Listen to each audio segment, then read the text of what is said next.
Okay? There's also another explanation, which is different, very different, and this is eschatological.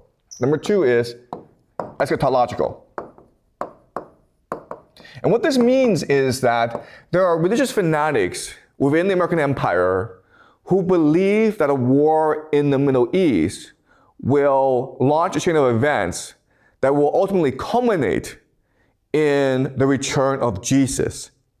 Okay, so these are people who believe very strongly in the Bible, and they believe that what the Bible teaches them is that if there is a war in the Middle East, okay, this Iran war, this will lead to the third temple, which would also involve the destruction of the Al-Aqsa Mosque, the third holiest site in the Islamic world, which would lead to the war of Gog and Magog,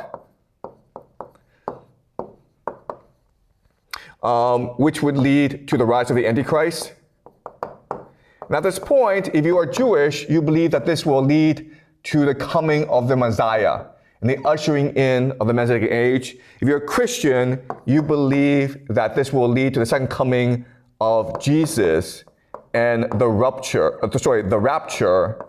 and the millennium of peace in the world before the day of judgment, and then heaven comes to earth. Okay? Now what's interesting about this eschatological vision is that it also aligns with both the Islamic eschatology as well as the Orthodox eschatology. Okay? This is important because the Islamic, of course, is Iran, and the Orthodox is Russian. And so what's really strange is that the 4 major nations involved right now in this war in the Middle East, including Iran, Russia, the United States, and Israel, share a similar eschatological outlook.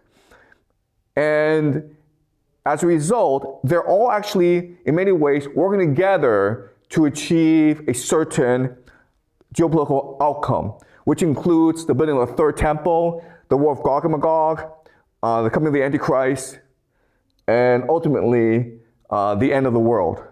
Okay? So that's the second explanation for what's happening.